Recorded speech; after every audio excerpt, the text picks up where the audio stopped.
Hey, let's be real for a moment. Open map data is broken. It's not broken for me and it's not broken for you. We know where to find open map data, and once we've found it, we know how to figure out what's in it, if it's any good, if it's suitable for our project. And once we have that data, we know how to turn it into awesome maps and awesome mapping applications. No, it's not broken for us. It's broken for the other 99% of people.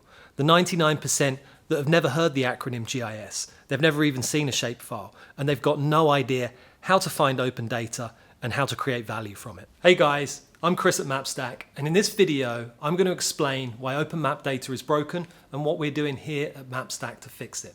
Open map data is a global resource of unprecedented value, isn't it?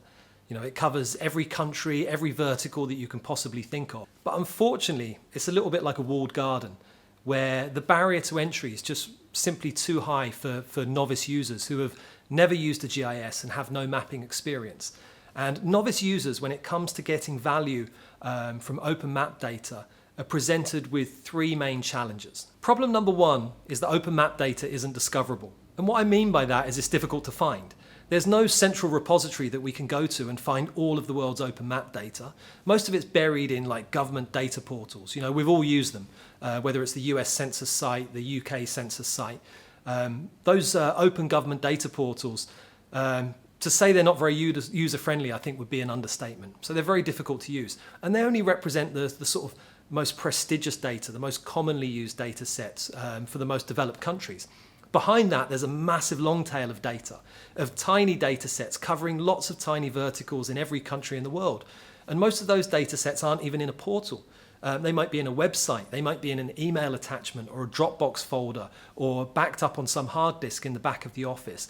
There's basically massive amounts of open data out there that's very difficult to find if you don't know where to look and you don't know what you're looking for. Problem number two is that open map data is also not accessible. And what I mean by accessible is once a novice user has discovered a data set that they think contains the information that they need to solve the problems or make the maps that they require, it's often difficult to know whether it contains the correct information. So part of that is knowing if it contains the correct attributes and the correct data.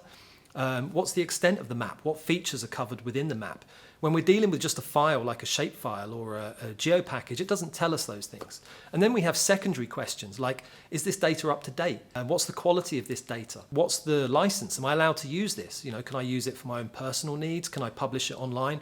What are the requirements? And problem number three is open map data is not actionable. And what I mean by actionable is in order to be able to gain insights and gain value and see patterns and visualize patterns, we need to turn that open data into a map.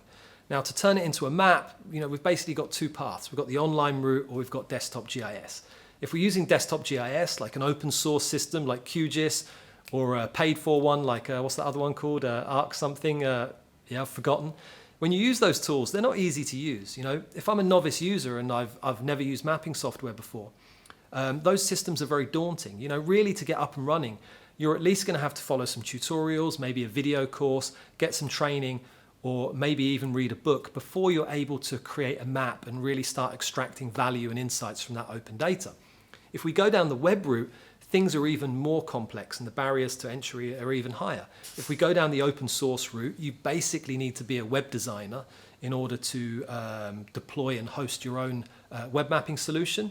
And if you go for a hosted cloud-based solution, those systems usually cost money, and the amount of money can increase exponentially as the size and complexity of your map increases. So that's another big barrier to entry. So let me tell you about Mapstack. At Mapstack, our vision is to have a single ecosystem that contains all of the world's open map data in one place.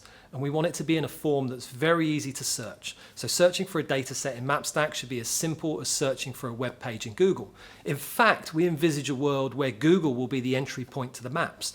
If you go to Google and you search for, say, US zip codes, North Carolina by GDP, we expect one of the first results that you should see to come up should be a map inside Mapstack, the same way as when you have general knowledge questions, one of the first results is Wikipedia, or if you have, say, you're a programmer and you have programming questions, one of the first results is Stack Overflow. And once you click on that map, it should take you to a map that already has the data, so you can visualize the data and interact with the data. Maybe it already contains a quantity legend or some category legends. has search functionality, some basic filters, and some basic sharing tools. Not the kind of map that's looking to replace a GIS, but the kind of map that could be an on-ramp to a GIS in future. We want Mapstack to do for open data what GitHub did for open source software. For those programmers out there, if you remember the world before GitHub, we had lots and lots of open source packages out there, but they didn't really have a centralized home.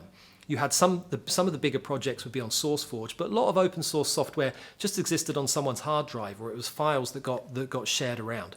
It was very difficult for novice users to find open source packages and begin to extract value from them. And GitHub didn't only bring all those repositories into one place. What it also did is inspire a new generation of programmers to build open source packages and open source software. You know, they could be big packages that are used by lots of people, or things that could be as simple as the config file for our code text editor. Mapstack is currently in the very early stages, and we're planning to release our private beta at FOSS4G in Florence in August 2022. So any of you that are going to FOSS4G, look out for me. I might be the guy holding the camera. If you've got any questions about what we're doing at Mapstack, or you'd like to give us any feedback or hear more about what we're doing, come say hello. Yeah, I'd love to chat. Okay, thanks guys.